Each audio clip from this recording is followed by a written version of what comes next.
Eh bien, on va essayer de vous découvrir maintenant à travers les photos. Alors là, vous avez joué le jeu, hein, ça c'est bien. Oui. On a au moins 12 photos à voir, des photos qui vont résumer comme ça la vie de Daniel Gérard, à commencer par... Si le public n'est pas d'accord avec moi, bah, qu'il réagisse. Oui, oui, parce mais que ils vont vraiment, réagir. Là, on est très bien. Là. Je suis très content d'être avec vous aujourd'hui. Tout à fait, non mais ils vont réagir Bonne expérience. au téléphone. Les photos, vous l'avez rarement vu comme ça, Daniel Gérard.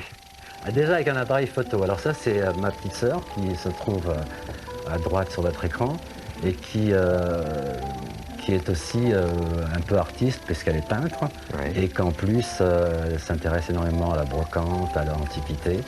Et c'est ma sœur que je vois régulièrement tous les dimanches qui vient à la campagne. Bah, vous êtes petit parisien là, hein, vous êtes parisien. Oui, je suis parisien. Je me demande si je suis parisien ou si je ne suis pas en train... je crois que je suis parisien parce qu'après nous sommes partis en Amérique du Sud où j'ai vécu toute mon enfance. Là, Ça, c'est étonnant ça. c'était au retour du Brésil. J'habitais dans le 17e arrondissement et je pensais que sera peut-être mon futur. Bah, vous Et êtes je jeune crois que chanteur je m'étais déjà. entraîné déjà à signer ma première signature, je crois. Hein, je crois que c'est moi. Vous aviez déjà entamé une carrière à cet âge-là, Oui, oui, 15-16 ans. naturellement. Oui, ben, j'ai débuté comme tout le monde. J'ai fait la Manche comme tout le monde. Hein. J'ai fait la Manche. J'ai passé les plus mauvais moments comme tous les chanteurs. Ça, c'est génial, dans ce ma document. carrière. Ça, c'est une affiche à Marseille où la vedette était Dario Moreno et où j'étais donc en vedette anglaise. Je crois que mon cachet n'a jamais été aussi important que ce jour-là puisque j'ai reçu, je crois, autant de pièces sur la scène que le montant de mon cachet. C'est-à-dire qu'on m'a hué. C'est pas vrai. C'était Marseille, le fameux Alcazar de Marseille.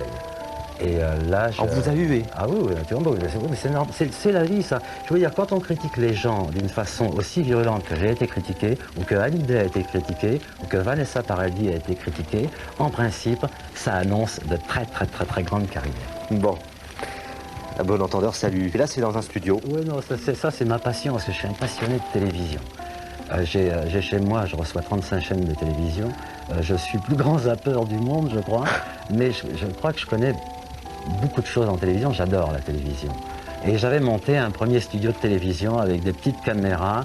Et avec un technicien, on avait bidouillé le fait de pouvoir faire du montage sur des bandes sur lesquelles on ne pouvait jamais faire de montage. Alors j'avais un studio de télévision comme ça. Et puis à ce studio, on faisait les animations, etc. Et on appelait ça Channel 7. Donc à l'époque, je ne pensais pas qu'il allait avoir une Eh 7e oui. chaîne. Aujourd'hui, elle est là. C'est pas la mienne, hélas. Mais voilà, j'adore les caméras et j'ai de très belles caméras chez moi, que ce soit des professionnels, Ikegami par exemple, ou des caméras amateurs, et j'adore tourner. Et indirectement, on a fait débuter Michel Drucker dans les variétés, Ah bon? puisqu'il avait fait une grande animation dans un grand centre commercial recevant un tas d'artistes. Et j'avais reçu des critiques de Jacques Chancel à l'époque, qui travaillait dans un journal. Ah là, ça, les charts. Oui, ça c'est une satisfaction pour moi. Je veux dire, bon, je l'amène parce que vous m'avez demandé d'amener les documents, Ouais. puis je vois pas pourquoi que je vais cacher des choses qui existent. 72, je crois, classement de popularité dans le monde entier, fait par un journal anglais. Et là, je me retrouve entre James Taylor et Elvis Presley en 5e position des chanteurs les plus populaires dans le monde. Bon, Bah, c'est pas mal. Vous êtes trouve quoi être que- content. je trouve que c'est intéressant. À mon copain, à Claude. Claude François. Avec Claude qui a fait partie dans certains disques, un disque sur lequel je chante le shout, où on entend vraiment la voix de Claude François derrière. Il fait partie de mes choristes sur le plan du disque. Il m'appelait l'Arménien, je l'appelais l'Égyptien. On a fait sa première tournée ensemble où on a remué toutes les foules en France. C'était un très grand professionnel. Il est toujours dans le cœur des enfants, car il a toujours chanté pour les enfants.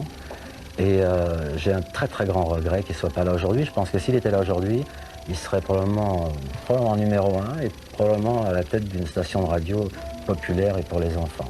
C'est un très grand, mais en France, c'est dommage, on apprécie les gens une fois qu'ils sont morts. Ouais. Cela dit, Et c'est à vrai gauche, que... il y a Jean-Pierre Savelli qui est un bon copain aussi. Ma passion, les chevaux. Les chevaux, ça c'est au cours d'un dressage avec le cirque Krone où j'ai reçu une belle distinction, c'est-à-dire pas une cravache, mais je me souviens plus comment ça s'appelle, d'un très grand écuyer qu'Alexis Grus doit connaître, mais je me souviens plus de son nom, c'est un Allemand. Et j'ai dressé des chevaux au cirque Krone au cours d'un espace de Gare Avignon. On va voir votre cheval, je pense. Le vôtre. Oui, vous voyez, il a une larme. Mais c'est un beau cheval, il s'appelle Yamos. C'est des poneys. Hein. Petit poney. Voilà, ici, il est entouré de 2 autres poneys. Et ils vivent avec moi à la maison comme des petits chiens presque, je veux dire, ils ont leur sucre tous les matins. Ça c'est mon vieux copain, alors Fifi, lui il a 25 ans, 26 ans, il a connu mes premières amours, mes dernières amours. Et lui est toujours là. Ouais, il est toujours là. Et quand il m'arrive quand il voit une dame rentrer à la maison, il me met ses mains sur les yeux en disant qu'est-ce qu'il va encore recommencer comme connerie. Fifi, il est super. C'est quelle marque, quelle race? C'est quelle marque? C'est un talapointe. C'est un singe de Guinée espagnole et il a une copine aussi, mais qui n'est pas de la même race. Alors ils se battent tous les deux. Ah, donc ils ont deux espaces séparés dans lesquels ils peuvent vivre. Ça, c'est les différentes périodes. Daniel Gérard sans chapeau en haut, Daniel Gérard avec un chapeau noir à gauche, et puis les différentes périodes de ma carrière qui remontent des années 58 à aujourd'hui. Et avec à chaque fois des nouveaux fans et des fans bon, on y viendra aussi aujourd'hui 12 ans. On en parlera tout à l'heure.